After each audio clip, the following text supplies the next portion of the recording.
Yes, Liverpool have just won 1-0 against Everton Football Club. My word. Oh, what a game. I mean, you have to forgive me, I've recorded this once already. I recorded it inside the ground in my seat and my microphone didn't work, so we've sacked the microphone off. I'm still as happy, I'm still as excited. I am still loving life right now, and I am loving life for one reason and one reason only. Well, his name's Luis Diaz, no, it's not really, it is Diogo Jota, that man right there when you needed him to step up. No goal, or his first goal probably, in I think it's 11 games. My word. Wow, was it a flick by Luis Diaz?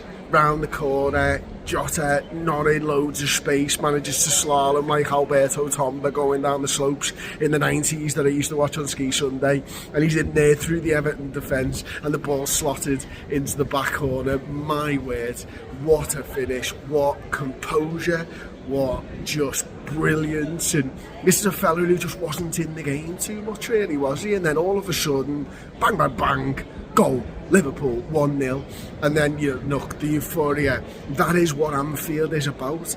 That 10 minutes after the goal, that is literally as loud as I've heard it ever.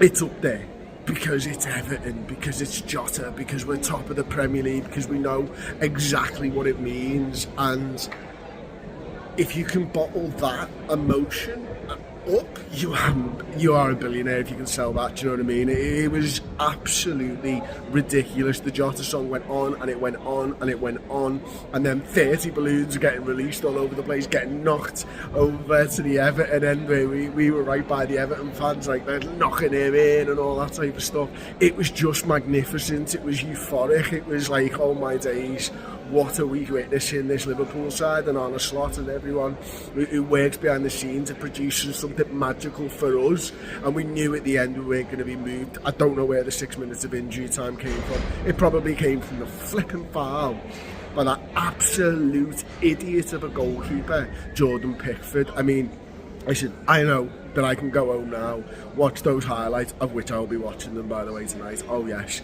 I can go home now and it wasn't a foul. But I don't know, from my view, 150 metres away, the complete opposite end of the pitch, how Darwin Núñez gets a yellow card for that is beyond me, because it looked like for all the world Jordan Pickford went in on him and took him out and should have been sent off. And another man who should have been sent off, which was much closer to me, my end, had a decent little view of it, James Tarkowski on Alexis McAllister. How on earth does that man not get sent off? Again, I haven't seen pictures, I haven't seen videos. What I did see was Tarkowski win the ball, then go through the man horrendously below the knee, but high, right under the knee. I don't know how that man stayed on the pitch. There were some massive performances, not least for me, from Curtis Jones right towards the end. The overhead kick, which I think ended up being offside anyway. The overhead kick defending, the header in the sort of right back area. There's a Scouser in our team and he plays right back, and his name right now is Curtis Jones. What a massive performance from him. Thought some really good defensive work from Alexis McAllister. Thought Andy Robertson did brilliantly, going up and down. A couple of really great balls into the box. I thought Diaz was magnificent. 1, 2, 3, 4, 5, 6 chances created on the night. Unbelievable performance from him. In the first half I thought we were pretty poor.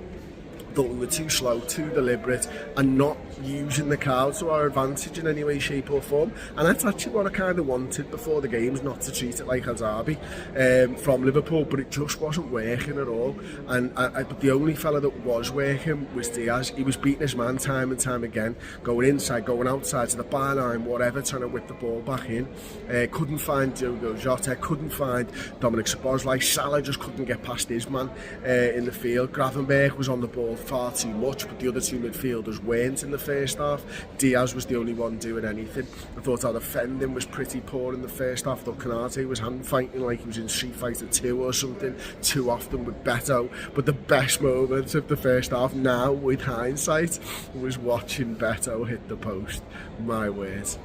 I'll enjoy watching that on the highlights later, and I really enjoyed the game tonight. Beating them is the best feeling in the world, isn't it? And beating them to go back 12 points ahead of Arsenal in the top of the Premier League, another game stricken off the list of games that you'd have to play.